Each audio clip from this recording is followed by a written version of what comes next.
کوئی تو ہے جو نظام ہستی چلا رہا ہے، وہی خدا ہے۔ بسم اللہ الرحمن الرحیم۔ السلام علیکم ناظرین، امید ہے آپ خیریت سے ہوں گے۔ حضرت علی کرم اللہ وجہہ کا بہت مشہور قول ہے کہ کفر پہ معاشرے قائم رہ سکتے ہیں لیکن ناانصافی پہ معاشرے قائم نہیں رہ سکتے۔ آج ایک ایسے موضوع پہ ہم بات کرنے جا رہے ہیں کہ جہاں پہ عدلیہ خود، عدالتیں خود، اور عدالتیں بھی کون سے، اسلام آباد ہائی کورٹ کے 6 ججز، وہ اپنے لیے انصاف مانگ رہے ہیں۔ وہ اپنے ساتھی ججز کے لیے اور اپنی لوور جوڈیشری کے لیے انصاف مانگ رہے ہیں۔ اسلام آباد ہائی کورٹ کے 6 ججز نے، جن میں جسٹس محسن اختر کیانی جو اسلام آباد ہائی کورٹ کے سینئر پیونی جج ہیں۔ سینئر پیونی جج ناظرین وہ ہوتے ہیں کہ جنہوں نے چیف جسٹس کے بعد جن کا نمبر ہوتا ہے، جن کی باری ہوتی ہے، انہوں نے چیف جسٹس بننا ہوتا ہے۔ ہائی کورٹ میں سب سے سینئر جو جج ہیں محسن اختر کیانی، جسٹس طارق محمود جہانگیری، جسٹس ارباب محمد طاہر، جسٹس بابر ستار، جسٹس سردار اعجاز اسحاق خان اور جسٹس سمن رفعت امتیاز صاحبہ، ان 6 ججز نے سپریم جوڈیشل کونسل کو ایک خط لکھا ہے۔ سپریم جوڈیشل کونسل میں کون ہے؟ اس میں اس کے جو 5 اراکین ہیں، سربراہی جناب چیف جسٹس قاضی فائز عیسیٰ صاحب کے پاس ہے، اور اس میں جو اراکین ہیں 2 سینئر ججز، جسٹس منصور علی شاہ صاحب اور جسٹس منیب اختر سپریم کورٹ کے جج ہیں، اور مزید 2 اراکین میں اسلام آباد ہائی کورٹ کے چیف جسٹس جناب عامر فاروق اور پشاور ہائی کورٹ کے چیف جسٹس جناب محمد ابراہیم خان اس میں بطور ممبر شامل ہیں۔ سپریم جوڈیشل کونسل کو لکھے گئے خط میں اسلام آباد ہائی کورٹ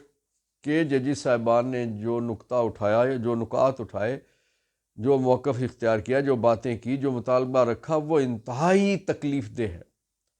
اگرچہ یہ 75 سال سے یہ ساری چیزیں چلتی آئی ہیں اور اس پہ مختلف مراحل پہ بہت زیادہ قیامت خیز مسائل اور معاملات بھی پاکستانیوں نے دیکھے اور پاکستان کی عدلیہ نے دیکھے، ججز نے دیکھے، لیکن جو مرحلہ اس دفعہ درپیش ہے ہائی کورٹ کو، وہ شاید انوکھا ہے۔ اس میں انہوں نے سپریم جوڈیشل کونسل کو خط لکھتے ہوئے اس میں انہوں نے بتایا ہے کہ انہوں نے ایک سوال اٹھایا ہے کہ عدالتی معاملات میں جو انٹیلیجنس ایجنسیاں اور ایگزیکٹو کے اراکین جو ہیں وہ مداخلت کر رہے ہیں اور وہ دھمکیاں دے رہے ہیں۔ تفصیل میں جاتے ہوئے انہوں نے کہا کہ ججز کے گھروں پہ ایسی ڈیوائسز برآمد ہوئی ہیں، ایسی ڈیوائسز لگی ہوئی ہیں کہ جس کی وجہ سے ان کی روزانہ کی گھروں کی، ان کی بیڈ روم کی، ان کی ڈرائنگ روم کی، ان کے گھروں کی، ان کی فیملی کی جو گفتگو ہے، جو معاملات ہیں، وہ ریکارڈ ہو رہے ہیں، اور چپ لگی ہوئی ہے اور ساتھ USB لگی، اور وہ کہیں ادھر سے ادھر جا رہی ہیں چیزیں۔ اور پھر انہوں نے کہا کہ ایک جو جج ہیں ان کو ججز کو رشتہ داروں اور دوستوں کے ذریعے سے زیر دباؤ لایا جاتا ہے، اور پھر ججز کے خاندان پر مختلف انداز سے انہیں پریشرائز کرنے کے لیے مختلف طریقے استعمال کیے جاتے ہیں جو غیر قانونی طریقے۔ اس پہ 6 ججز نے سپریم جوڈیشل کونسل سے کہا ہے کہ جوڈیشل کنونشن بلایا جائے۔ جوڈیشل کنونشن سے کیا مراد ہے کہ سپریم کورٹ اور جو جتنے بھی ہائی کورٹ ہیں ان سب کے ججز کو بلا کے تو یہ ایشو ان کے سامنے رکھا جائے، اور اس پہ یہ بات کی جائے، یہ معاملہ طے کیا جائے کہ یہ کوئی عدالتی بحران جو اس قسم کا جو اس وقت سامنے آیا ہے، اور جو عدالت کے ساتھ جو ناانصافی ہو رہی ہے، عدالتی معاملات میں جو اختیار استعمال ہو رہا ہے کہ اس کو جو کچھ زیادتی کی جا رہی ہے ایجنسیوں کی طرف سے اور جو ایگزیکٹو کے اراکین ہیں ان کی طرف سے، اس سے مستقبل میں کس طرح سے نمٹا جائے۔ کیونکہ جج ظاہر ہے میرے اور آپ جیسا ایک انسان ہوتا ہے، وہ ایک کمزور چیز ہے، لیکن جب بطور ادارہ وہ کھڑا ہو جائے، اب 6 ججز کا اکٹھے کسی بات پہ متفق ہو جانا اور سیخ پا ہو جانا اور چیخنا اور رونا دھونا، یہ اس بات کی غمازی کرتا ہے کہ وہ ججز کتنے مجبور ہیں۔ ناظرین، میں آپ کو بتاتا چلوں کہ ہائی کورٹ وہ آئینی عدالت ہوتی ہے کہ جو سیشن کورٹ یا لوور کورٹ جو ٹرائل کورٹ ہے، جس میں دہشت گردی کی عدالت ہے، FIA کی عدالتیں ہیں، باقی جتنی بھی ہیں، جو بھی بڑی سے بڑی سزا، سب سے بڑی سزا سزائے موت اور عمر قید اور اس سے باقی جو ہیں، تو سزائے موت بھی اس وقت تک کسی ملزم کو نہیں ہو سکتی جب تک کوئی بھی ہائی کورٹ، جو متعلقہ ہائی کورٹ ہے جہاں پہ اپیل جاتی ہے، جہاں پہ مرڈر ریفرنس جاتا ہے کنفرمیشن کے لیے، جب تک ہائی کورٹ کنفرم نہیں کرتی اس وقت تک کسی شخص کو لوور کورٹ کی یا سیشن کورٹ کی یا دہشت گردی کی عدالت کی دی ہوئی سزائے موت نہیں ہو سکتی جب تک ہائی کورٹ اسے کنفرم نہیں کرتی. یعنی اتنا بڑا اس کا اختیار ہے ہائی کورٹ کا. لیکن ہائی کورٹ کا جج جب ایک نہیں، دو نہیں، تین نہیں، چھ جج جب بے اختیار ہو جائیں، وہ یہ محسوس کریں کہ ان کے فرائض کی سر انجام دہی میں ملکی انٹیلیجنس ایجنسیاں اور جو ہمارے ارباب اختیار ہیں، ایگزیکٹو ہے، وہ جب مداخلت شروع کر دیں، وہ جب دھمکیوں پہ اتر آئیں، وہ جب انتقام پہ آ جائیں، وہ جب انہیں تنگ کرنا شروع کر دیں، وہ جب انہیں ہراساں کرنا شروع کر دیں، وہ جب ان کے رشتہ داروں کو، ان کے دوستوں عزیزوں کو ہراساں کرنا شروع کر دیں، ان پہ معاملات بنانا شروع کر دیں، تو پھر کیا ہو سکتا ہے؟ ناظرین، آپ نے ریسنٹ پاسٹ میں آپ نے دیکھا کہ جو سینئر پیونی جج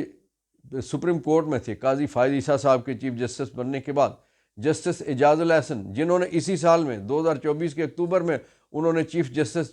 بننا تھا، ان کے اوپر زمین اتنی تنگ کی گئی کہ وہ چیف جسٹس بننے سے پہلے ہی گھر چلے گئے. اور اس سے پہلے چند گھنٹے پہلے، کہہ لیں 2-3 دن پہلے، جب جسٹس باقر نجفی نے انہوں نے جب استعفیٰ دیا، نقوی صاحب نے استعفیٰ دیا، تو اس استعفے پہ انہوں نے جو کچھ لکھا، پھر اعجاز الاحسن صاحب نے جو شاعری اپنی طرف سے دکھی انداز میں لکھ کے وہ اس کا جس میں انہوں نے یہ اظہار کیا کہ جب ایسے مظالم بڑھ جائیں، جب انتقام کی نوعیت ایسی ہو جائے ججز پہ کہ اپنا وہ ضمیر کے مطابق کام نہ کر سکیں، تو اس سے بہتر یہ ہے کہ وہ پھر اس جگہ کو چھوڑ دیں. اس کے بعد پنجاب ہائی کورٹ کے ایک جسٹس شاہد جمیل، جن کے خلاف کوئی ریفرنس نہیں تھا، کوئی شکایت نہیں تھی، کچھ نہیں تھا، انہوں نے بھی اسی انداز سے انہوں نے بھی ایک بہت خوبصورت شاعری کا حوالہ دیتے ہوئے انہوں نے بھی ریزائن کر دیا تھا، اور اس میں انہوں نے یہی کہا کہ جہاں ضمیر پہ آپ اپنا انصاف نہ دے سکیں لوگوں کو، آپ کے دل پہ بوجھ ہو، آپ پہ مشکلات ہوں، آپ کو ادھر ادھر سے گھیرے ڈالے جا رہے ہوں، تو اس سے بہتر یہ ہے کہ آپ انصاف کی فراہمی اگر نہ کر سکیں تو گھر بیٹھ جائیں، زیادہ مناسب ہے. ناظرین، آپ کے علم میں ہے نا کہ جس انداز سے 75 سالوں کو چھوڑیے، 2024 کی ہم بات کرتے ہیں، 2023 کی ہم بات کرتے ہیں، نواز شریف صاحب جب لندن میں بیٹھے ہوئے تھے تو ان کے پارٹی رہنماؤں سے جب یہاں پہ ٹیلی ویژن چینل پہ پوچھا جاتا تھا کہ نواز شریف کیوں واپس نہیں آ رہے، ان کی پارٹی کو تو بڑا سیاسی نقصان ہو رہا ہے، تو ان کی پارٹی کے لوگ، جن میں خواجہ آصف تھے، جن میں لطیف تھے، جن میں رانا ثناء اللہ تھے، مریم تھی، یہ سارے یہ کہتے تھے کہ بندیال صاحب کی عدالت سے ہمیں انصاف کی توقع نہیں ہے، ہم منتظر ہیں کہ قاضی فائز عیسیٰ کب آ رہے ہیں، جب بندیال چلے جائیں گے تو پھر نواز شریف واپس آئیں گے. پھر آپ نے ناظرین دیکھا کہ جب بندیال صاحب چلے گئے، قاضی فائز عیسیٰ صاحب تشریف لائے، اور قاضی فائز عیسیٰ صاحب کے حلف لینے کے فوری بعد پھر نواز شریف صاحب کی واپسی کا پلان ہوا. اور پھر آپ نے دیکھا کہ نواز شریف صاحب کو سہولت کاری لندن سے لے کے جدہ، ریاض، اور پھر دبئی، اور پھر اسلام آباد ایئرپورٹ کس انداز سے سہولت کاری کی گئی، پھر کبوتر اڑائے گئے، جلسے جلوس کروائے گئے، پوری مشینری استعمال ہوئی، پورا پی ڈی ایم، پورا نگران حکومتیں، سب کچھ ان کی سہولت کاری کے لیے استعمال ہوا، اور پھر ان کے مقدمات ایسے ایسے چٹکی بجانے کی دیر میں ختم ہوئے. پھر آپ نے دیکھا کہ انہی عدالتوں میں، اسی سسٹم میں، جو نواز شریف کے بیٹے ہیں حسن نواز، حسین نواز، جس کے حوالے سے جب ان پہ مقدمات تھے، نااہلیاں ہو رہی تھیں اور سزائیں ہو رہی تھیں، تو مریم نواز صاحبہ سے پوچھا گیا کہ آپ کے بھائی فیس کرنے کے لیے کیوں نہیں آتے، تو انہوں نے کہا کہ وہ تو پاکستان کے شہری نہیں ہیں، وہ تو انگلستان کے شہری ہیں، وہ تو یہاں کے شہری نہیں ہیں، اس لیے یہاں کے قوانین کا ان کے اوپر اطلاق نہیں ہوتا. لیکن ناظرین، آپ نے دیکھا کہ جیسے ہی ابا جی کی حکومت آئی، چچا کی حکومت آئی، بہن کی حکومت آئی، تو وہ حسن نواز بھی، حسین نواز بھی پاکستان آ گئے. یہاں آنے سے پہلے انہیں ضمانتیں مل گئیں، ان کے وارنٹ ختم ہو گئے، اور پھر ان کے مقدمے ایسے ایسے ختم ہو گئے، چٹکی بجاتے ہوئے ان کے مقدمے ختم ہو گئے، مقدمات ختم کر کے. تو انہیں، اور یہ کیا تھا؟ ناظرین یہ وہی مداخلت ہے کہ جس پہ اسلام آباد ہائی کورٹ کے 6 ججز صاحبان، 6 جسٹس صاحبان اس وقت چیخ رہے، اس وقت وہ اپنا رونا رو رہے ہیں۔ وہ کہتے ہیں کہ ہم اپنے ضمیر کے مطابق آزادانہ ماحول میں فیصلے کرنے کی پوزیشن میں نہیں ہیں، اس لیے انہوں نے اپنی برادری کو، آپ کو پتہ ہے جب ایک کالا کوا، ہم کالے کوٹ والے جو وکلاء برادری ہے، ججز ہیں، وہ ان کے بارے میں کہا جاتا ہے کہ یہ کالے کووں کی طرح کہ جب ایک کو تکلیف ہوتی ہے تو وہ چیختا ہے، سارے اکٹھے ہو جاتے ہیں۔ اور یہی پوزیشن ہے اس وقت کہ پورے پاکستان کی وکلاء برادری نے ججز صاحبان کو، اسلام آباد ہائی کورٹ کے ججز کو، انہیں کہا کہ ہم آپ کے ساتھ کھڑے ہیں۔ اس پہ سب سے پہل کی ہے لاہور ہائی کورٹ بار نے، انہوں نے سب سے پہلے اعلان کیا ہے کہ ہم اس بحران میں، اس مشکل وقت میں آپ کے ساتھ کھڑے ہیں۔ اور ناظرین آپ کے علم ہے کہ اس سے پہلے ایک ڈکٹیٹر نے، جب ایک چیف جسٹس سے جبراً استعفیٰ لیا گیا تھا، تو پھر پاکستان کی پوری وکلاء کمیونٹی، پھر سول سوسائٹی ساتھ کھڑی ہوگی، سیاسی جماعتیں کھڑی ہوگی، لیکن اصل جو طاقت تھی وہ کالے کوٹ کی طاقت تھی۔ کالا کوٹ جب اکٹھا ہو جائے پھر کوئی بدمعاشی نہیں کر سکتا۔ ناظرین لگتا یہ ہے کہ 75 سال سے جو مظالم جاری تھے، بالآخر وہ اپنے کسی نتیجے پہ لگنے کے لیے یہ وقت آ چکا ہے کہ جو مداخلت ہے عدلیہ میں، ناظرین جب تک یہ عدلیہ میں مداخلت ختم نہیں ہوگی، پولیس درست نہیں ہوگی، جب تک عدلیہ میں مداخلت ختم نہیں ہوگی، نیب درست نہیں ہوگی، ایف آئی اے درست نہیں ہوگی، جب عدلیہ میں مداخلت ختم ہو جائے گی، آپ دیکھیں نا اسلام آباد ہائی کورٹ سے ڈپٹی کمشنر کو اور ایس ایس پی انویسٹیگیشن کو سزا ہوئی نا، اور وہ کیوں سزا ہوئی؟ وہ بدمعاشی کر رہے تھے۔ وہ کیا بدمعاشی کر رہے تھے؟ باعزت لوگوں کو، خواتین کو، لوگوں کو، سیاسی ورکروں کو ایک جگہ سے اٹھایا،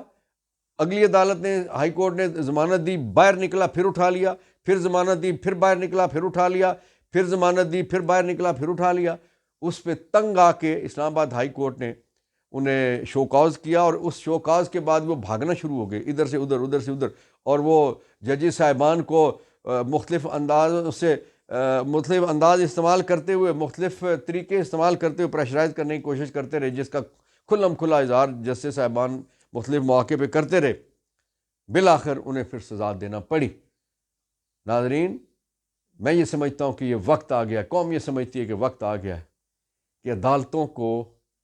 عدلیہ کو اور سارے اداروں کو آئینی حدود میں رہ کے کام کرنے دیا جائے، تبھی ملک ترقی کر سکتا ہے۔ اسی لیے ہمارا نمبر عدلیہ میں پوری دنیا میں 139ویں نمبر پہ کیوں ہے، یا 129ویں نمبر پہ کیوں ہے؟ وہ اس وجہ سے ہیں کہ مداخلت اس قدر زیادہ ہے کہ فیصلے جو ہیں وہ آزادانہ نہیں ہوتے، فیصلے آئینی اور قانونی بنیادوں پہ اور جو عدلیہ کی پریسیڈنٹس اس کے مطابق نہیں ہوتے، بلکہ دباؤ میں فیصلے کروائے جاتے ہیں، کیے جاتے ہیں، دلوائے جاتے ہیں، دیے جاتے ہیں، جس کی بنا پہ ہم ذلیل ہو رہے ہیں۔ ناظرین عمران خان صاحب اور بشریٰ بی بی نے جیل میں گفتگو کرتے ہوئے بڑی خوفناک کہانی بیان کی ہے۔ بشریٰ بی بی انہوں نے کہا کہ مجھے مجھے ہے یقین ہے کہ مجھے میرے شہد میں زہر دیا گیا، اور انہوں نے کہا کہ ڈائریکٹلی پہلی دفعہ انہوں نے 3 جرنیلوں کے نام لے لیے، جن میں آرمی چیف بھی شامل ہیں اور 2 اور جرنیل ہیں۔ یہ میں سمجھتا ہوں یہ بڑی ایک عجیب سی بات ہے۔ یہ جن کے نام لیے گئے ہیں انہیں اپنی پوزیشن واضح کرنی چاہیے، لیکن اس وقت کیا کہ رانا ثناء اللہ، جس انداز سے رانا ثناء اللہ نے جب پہلے کہا تھا کہ اس فتنے کا سر قلم کرنا چاہیے، اس فتنے کو ختم کرنا چاہیے، تو عمران خان صاحب پہ گولیوں کی بوچھاڑ ہو گئی تھی اور انہیں قتل کرنے کے لیے ان پہ قاتلانہ حملہ ہوا۔ اب دوبارہ رانا ثناء اللہ نے یہی کہا ہے کہ اگلے 6 مہینے میں ہمیں اس فتنے کو ختم کرنا ہوگا۔ اس سے مراد یہ ہے کہ کوئی پالیسی، کسی جگہ کوئی پلاننگ تو بن رہی ہے نا، تو اس پلاننگ کا کلا کما کرنے کے لیے میں یہ سمجھتا ہوں کہ جن کے نام لیے گئے سب سے پہلے ان کی ذمہ داری ہے کہ اپنی پوزیشن واضح کرے، اور وہ ایسے حالات پیدا کریں گے جس کی وجہ سے جیل میں بند لوگوں کو یہ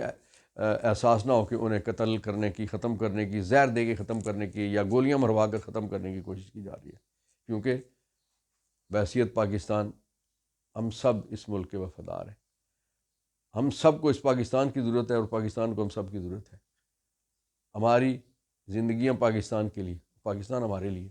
اللہ تعالیٰ پاکستان کا، میرا، ہم سب کا حامی ناصر، اور آخر میں ہم فلسطین کے لیے دعا کرتے ہیں کہ اللہ تعالیٰ فلسطینیوں کے لیے آزادی کی سو نصیب فرما، آمین۔ بہت شکریہ۔ اللہ تعالیٰ آپ کا حامی ناصر ہو۔ پاکستان زندہ باد، فلسطین پائندہ باد۔